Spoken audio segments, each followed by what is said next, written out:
Hello అండి, నేను doctor Rajyalakshmi, కామారెడ్డిలో ప్రాక్టీసింగ్ గైనకాలజిస్ట్ని. ఈరోజు మనం మాట్లాడాలనుకుంటున్న ముఖ్యమైన టాపిక్ ఏంటంటే గర్భవతుల్లో వచ్చే సాధారణమైన కంప్లైంట్ వేవిల్లు, pregnancy related vomitings and nausea అన్నమాట. వేవిల్లు అనేది మీరు చాలా మందిలో చూసుంటారు. చాలా కామన్ లక్షణాలు. ఇప్పుడు నాకు వచ్చే ప్రెగ్నెన్సీలో వచ్చే ఓపీలో చాలా 80 to 90% వాళ్ళకి వేవిల్లు అనేది ఉంటుంది. దీన్ని ఎమిసెస్ గ్రావిడారం అంటారు మెడికల్ పరిభాషలో. అంటే చాలా మందిలో వాంతులు ఉండకపోవచ్చు, కానీ కొన్ని వాసనలు పడకపోవడం, కొన్ని రకాల వస్తువులు చూస్తే వామిటింగ్ సెన్సేషన్ రావడం, లేదంటే ఒక రకమైన అనీజీనెస్ ఉండడం, ఇది చాలా కామన్ అండి. ఎక్కువ శాతం చాలామందికి పొద్దున ఉంటుంది, ఎర్లీ మార్నింగ్ ఉంటుంది. అండ్ అరౌండ్ 10-11 వరకల్లా గ్రాడ్యువల్గా తగ్గిపోతాయి లక్షణాలు.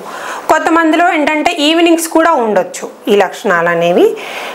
దీనికి మంచి మెడిసిన్స్ ఉన్నాయండి. గైనకాలజిస్ట్ని కన్సల్ట్ చేస్తే మీకు మెడిసిన్స్ ఇస్తారు. దీంట్లో గ్రేడ్స్ ఉంటాయి. చాలామందికి 80% వాళ్ళలో చాలా సింపుల్ మెడిసిన్స్తో కంట్రోల్ అవుతుంది. మీరు తీసుకోవాల్సిన జాగ్రత్తలు ఏంటి, కొంచెం హోమ్ రెమెడీస్ ఏంటి అంటే కొంచెం అల్లం ముక్క నోట్లో వేసుకొని మధ్యలో చప్పరించడం, మళ్ళీ తర్వాత డ్రై ఐటమ్స్ తీసుకోవాలి పొద్దున. అంటే ఉదాహరణకి డ్రై నట్స్, బాదాంలు, కిస్మిస్లు అలాంటివి, లేదంటే బిస్కెట్స్, గుడ్డే లాంటివి. ఎందుకంటే ఈ లక్షణాలు జనరల్గా 10:30 వరకు తగ్గుతాయి కాబట్టి మనం 10:30 లోపల ఓన్లీ ఇలాంటి డ్రై ఐటమ్స్ తీసుకొని మేనేజ్ చేసుకున్నాం అనుకోండి, తర్వాత మీరు మామూలుగా మీ రెగ్యులర్ ఫుడ్ తీసుకోవచ్చు. తగినంతగా దాన్ని మార్చుకుంటూ తినాలి. మళ్ళీ ఇంకొక జాగ్రత్త మీరు తీసుకోవాల్సింది ఏంటంటే స్మాల్ ఫ్రీక్వెంట్ మీల్స్ అంటారు. అంటే మనం కొంచెం తిని ఒక 2 గంటలకు మళ్ళీ కొంచెం తినడం, అలా డివైడెడ్ ఉండాలి. మనం ఒకటేసారి మనం మామూలుగా ఇంత తింటాం అనుకోండి, దాంట్లో సగం మాత్రం ఇప్పుడు తిని 2 hours తర్వాత మళ్ళీ కొంచెం అలా తింటే ఏంటంటే మనకు ఇరిటేషన్, గ్యాస్ట్రిక్ ఇరిటేషన్, వామిటింగ్స్ అనేవి తగ్గుతాయి. చాలా మట్టుకి స్మూత్గా వెళ్ళిపోతుంది విత్ మెడిసిన్స్. అండ్ ఇంకోటి డీహైడ్రేషన్ కాకుండా చూసుకోవాలండి. చాలా కామన్గా జరిగే విషయం ఈ పేషెంట్లో ఏంటంటే డీహైడ్రేషన్ అవుతారు. అంటే వామిటింగ్, నీళ్ళు తాగితే వామిటింగ్ అయిపోతుందని కొంచెంమంది నీళ్ళే తాగరు. మళ్ళీ కొంతమంది ఫుడ్ తింటే వామిటింగ్ అయిపోతుందని వామిటింగ్ అసలు తినరు. ఇలా చేయకూడదు. చెప్పాను కదా, స్మాల్ డివైడెడ్ మీల్స్ తీసుకోవాలి. అండ్ సిప్స్ ఆఫ్ వాటర్, అంటే కొంచెం వాటర్ తాగి పక్క పెట్టేసి మళ్ళీ ½ an hour మళ్ళీ కొంచెం తాగడం, డీహైడ్రేట్ అవ్వకుండా చూసుకోండి. ఇవి 2 మీరు ఖచ్చితంగా జాగ్రత్తలు తీసుకోండి.